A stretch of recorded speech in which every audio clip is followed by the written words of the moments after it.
जय हिंद दोस्तों। माननीय मोदी जी ने खुशी के लड्डू बांटे, अपने कार्यकर्ताओं को नहीं बांटे, यानी देश की जनता को बांटे और खासकर मिडिल क्लास फैमिली को बार बार धन्यवाद दिया। मिडिल क्लास से किया वादा जरूर पूरा किया जाएगा। या उन्होंने कहा है कि मिडिल और मिडिल लोअर ने इस बार हमारा समर्थन जबरदस्त दिया, तो वो गदगद हो गए और इनका आभार व्यक्त कर रहे हैं। इसके साथ बताऊंगा दोस्तों, अब डीओपीटी की मीटिंग जेसीएम के साथ होगी कब। अभी आज यहीं थे, खबर मिली है 10 तारीख को उन्होंने मीटिंग के लिए बुलाया है। मुझे मालूम है क्योंकि मैंने कुछ ऐसी चीजें लिख करके दे दी हैं जो शायद उनको पसंद नहीं आई होंगी। और क्या क्या मुद्दे होंगे, जैसा कि हम आपके सामने रखना चाहते हैं कि टर्म्स ऑफ रेफरेंस के लिए जेसीएम को एक चिट्ठी लिखी गई थी जो आपके सामने लाऊंगा।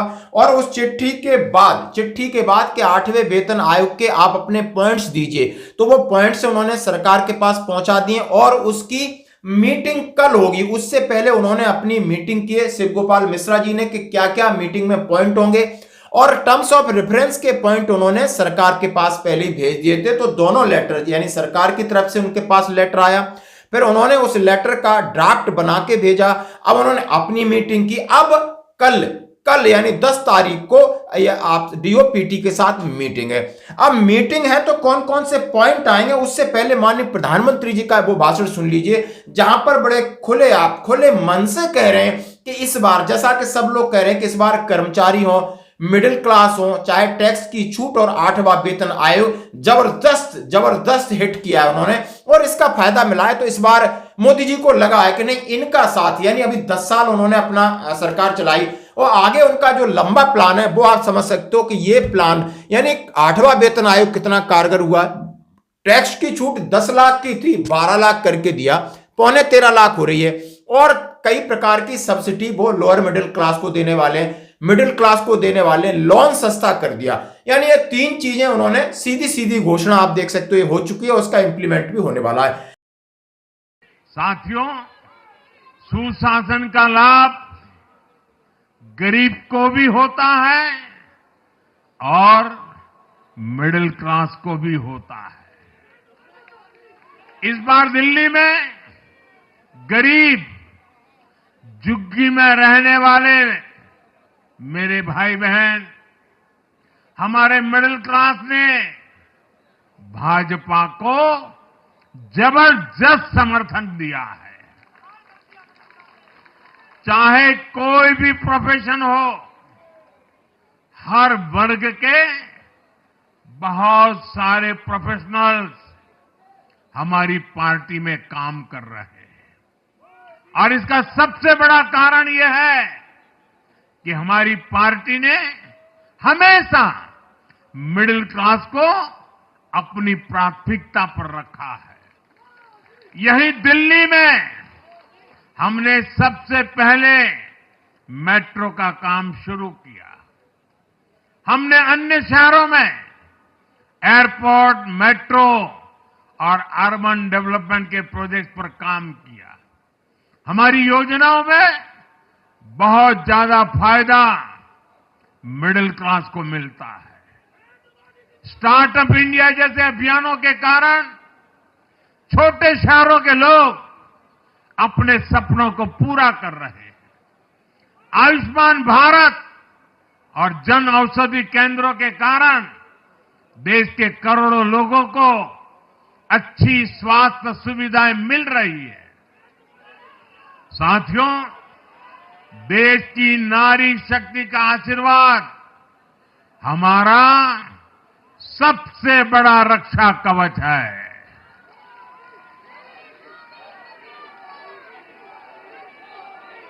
और आज एक बार फिर नारी शक्ति ने दिल्ली में मुझे अपना आशीर्वाद दिया है। चाहे उड़ीसा हो, महाराष्ट्र हो या हरियाणा हो, हमने हर राज्य में नारी शक्ति से किए हर वादे को पूरा किया है। आज इन राज्यों में करोड़ों माताओं बहनों को हमारी योजनाओं का लाभ मिल रहा है।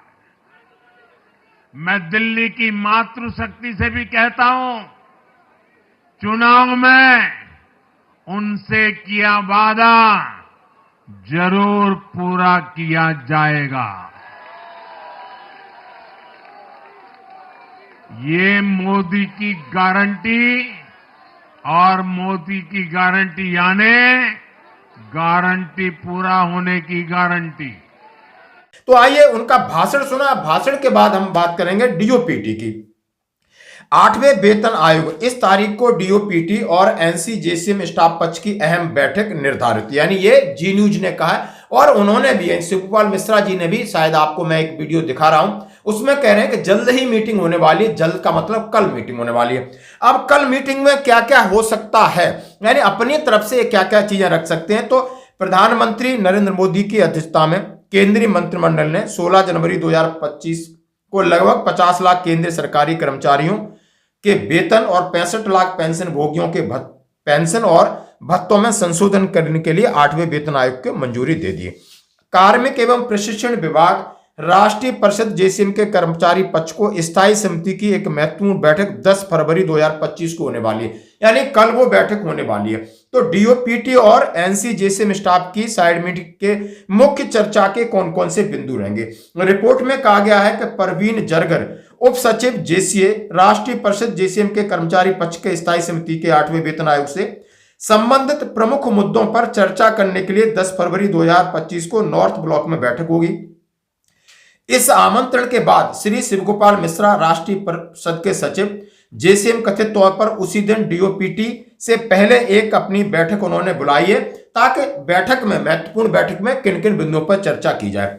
इस बीच कार्मिक और प्रशिक्षण विभाग ने 23 जनवरी 2025 को 8वें वेतन आयोग के संदर्भ में टीओआर, टर्म्स ऑफ रेफरेंस का अंतिम रूप देने के लिए जेसीएम के कर्मचारी पक्ष के सुझाव आमंत्रित किए थे। वो लेटर आप देख सकते हो कि उन्होंने ये लेटर भेजा था और उसके बाद इन्होंने जवाब भी इसका दे दिया था, जैसा कि आप जवाब भी आप देख सकते हो, 3-4 पेज का जवाब है।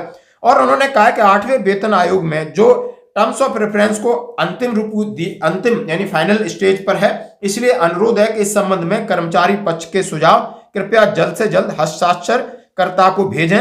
और ये आप देख सकते हो। अब इसमें ऐसा है कि यानी जो समिति बननी है, यानी जिसमें 3 लोग डिसाइड होने, टर्म्स ऑफ रेफरेंस नहीं, वो किस बात को लेकर उनको ये दे दिया जाएगा कि ये क्राइटेरिया रहेगा, इन बिंदुओं पर आपने इस तरीके से बात करनी है। अब उसमें क्या क्या हो सकता है, यानी पहले 7वें वेतन आयोग में क्या था, 8वें वेतन आयोग में नई नई चीजें जुड़ गई हैं कि 10 साल के बाद, और आगे 10 साल के हिसाब से उन्होंने कहा है। उपरोक्त के जवाब में एनसीजेसीएम स्टाफ साइड के सचिव शिवगोपाल मिश्रा ने एक प्रस्ताव प्रस्तुत कर दिया, जिसमें मांगों का विवरण दिया गया है। इसमें कुल 15 प्रस्ताव शामिल थे। सरकारी कर्मचारियों के लिए स्टाफ साइड की प्रमुख सिफारिशों में से एक महत्वपूर्ण मांग थी कि 1 से 6 पे लेवल स्तरों को विलय कर दी जाए, 1 से 2, 2 से 3, और उन्होंने इस तरीके से 6 को विलय करने की बात किया है कि लेवल 1 को 2 के साथ, लेवल 3 को 4 के साथ और 5 को 6 के साथ विलय कर दिया।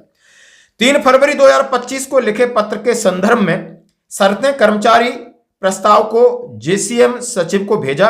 इसमें उल्लेख किया गया कि 8वें वेतन आयोग को गैर व्यवहार वेतनमानों जैसे लेवल 1 से 6 को विलय करने पर विचार, और उन्होंने कहा पे लेवल 1 से 18 तक वेतन मैट्रिक्स 7वें वेतन आयोग के तहत 2.57 फिटमेंट फैक्टर सभी कर्मचारियों के लिए समान रूप से लागू करने का प्रस्ताव किया गया था, जिस स्तर पर आप समझ सकते हो कि उनकी 18,000 सैलरी और मैक्सिमम 2.5 लाख थी। यानी यह भी कहा गया कि जो फिटमेंट फैक्टर है जिस तरीके समान रूप से अप्लाई होगा, जैसा कि आपने सेना में देखा होगा 2.57 जेसू जवान के लिए था और अफसरों का 2.62, 6 से 2.81 तक गया था, ऐसा नहीं होगा। उद्योग विशेषज्ञों का कहना है कि वेतन आयोग लागू के होने पर केंद्र सरकार के कर्मचारियों के वेतन में 25 से 30% पे और पेंशन में अनुपातिक वृद्धि हो सकती है। आईएनएस के विशेषज्ञों के हवाले से कहा गया है कि 8वें वेतन आयोग के लिए 2.6 से 2.85 के बीच फिटमेंट फैक्टर की संभावना है, जिससे आपका मैक्सिमम पे और पेंशन 25 से 30% बढ़ने के पूरे आसार हैं। तो आपने इन पॉइंटों को आपने देखा। इसके साथ ही मैं आपके सामने कहना चाह रहा हूं कि और जितने भी पॉइंट थे उन्होंने एमएससीपी की बात की कि एमएससीपी का बात किया और उन्होंने कहा डीए को विलय की बात की थी। 7वीं सीपीसी विसंगतियों का समाधान की बात की, सेवानिवृत्त लाभों में वृद्धि की बात की कि बेहतर पेंशन योजनाएं, ग्रेच्युटी, 12 वर्षों के बाद पेंशन परिवर्तित हिस्से की शीघ्र बहाली, प्रत्येक 5 वर्ष में यानी 65 साल के बाद 5% पेंशन की बढ़ोतरी पेंशनर्स के लिए, पुरानी पेंशन योजना की बहाली और बेहतर चिकित्सा लाभ, इन तमाम मुद्दों, शिक्षा और भत्तों की बात, रेलवे और रक्षा कर्मचारियों के लिए जोखिम भत्ता होना चाहिए, विस्तृत चर्चा के लिए, यानी इतने पॉइंट टर्म्स ऑफ रेफरेंस में उन्होंने दिए थे। अब इनके ऊपर इनके लिए मीटिंग कल होगी कि आखिर इनमें से कौन स्वीकार किए जाएंगे और कौन अस्वीकार किए जाएंगे, और टर्म्स ऑफ रेफरेंस की फाइनल बैठक है। इसके बाद टर्म्स ऑफ रेफरेंस बनने के बाद जो कमेटी गठित होगी उसको दे दिया जाएगा, वो अपनी सर्वे करेगी और फिर सिफारिश करेगी। सरकार के पास सिफारिश जाने से पहले लोग कई प्रकार की मीटिंग और बैठकें उन जो कमेटी बनेगी उसके साथ होगी, उसके बाद फाइनलाइज होगा। अब दोस्तों बात इसमें फिटमेंट फैक्टर की कही गई है, जैसे कि जी न्यूज के हवाले से कहा गया है कि 2.6 से 2.85 के बीच रखा जा रहा है। अब इसमें अनुमान लगाया जा रहा है, बहुत सारे लोग इस पर कमेंट्स कर रहे हैं कि नहीं इस बार सरकार मेहरबान है और सरकार को भी इससे ज्यादा फायदा है। हमेशा ये सरकार कोई भी काम करती तो पहले अपना फायदा देखती। जैसे उसने घोषणा वो 1 फरवरी को कर सकती थी, लेकिन 3 फरवरी को चुनाव प्रचार खत्म था, इसलिए उन्होंने 16 जनवरी को घोषणा कर दी और उसका समय लिया और अच्छे से उन्होंने टारगेटिंग किया इस पॉइंट को, यानी 8वें वेतन आयोग को। उसके ऊपर उन्होंने और मलाई लगा दी, टैक्स छूट की 10 से 12। उसके बीच में और चुनाव से पहले बोल दिया कि हम आपको लोन सस्ता करेंगे और नए पक्के मकान बना के देंगे, यानी झुग्गी झोपड़ियों में। अब दिल्ली के अंदर जितना भी सरकार है, लेकिन यूनियन टेरिटरी है, वहां जितने भी कर्मचारी हैं वो केंद्र के अंदर आते हैं। अब उनको किस तरह भुनाया गया, यानी कोने कोने में गली गली में प्रचार किया गया और उसका परिणाम आपने देखा होगा कि आम आदमी पार्टी जो जितनी रेवड़ियां बांट रही थी और जितने उन्होंने वादे किए थे और जो उनका इरादा था वो एक राजनीतिक पक्ष हो सकता है, लेकिन मोदी जी की राजनीति और मोदी जी की घोषणा, खासकर ये 3 घोषणाएं भारी पड़ी हैं दोस्तों। यानी सब समझदार हैं, सब चाह रहे हैं, सब देख रहे हैं कि सरकार वादा क्या करेगी, निभाएगी क्या। लेकिन दोस्तों इसी कड़ी में कल मीटिंग है, उसके बाद आप समझ सकते हो कि जो अब एक्सपेक्टेशंस बढ़ गई है, जो आप भी शायद समझ रहे होंगे कि सरकार जिस तरीके से बड़ी लॉयल दिख रही है और सच लग रहा है कि हाँ सरकार हमारे प्रति एकदम लॉयल है, ईमानदार है, तो हमारी उम्मीदें और आशाएं बढ़ रही हैं और हम चाहते भविष्य में हमें बहुत अच्छा 8वां वेतन आयोग का जो संरचना है वो उसका फायदा हमें जरूर मिलेगा। धन्यवाद।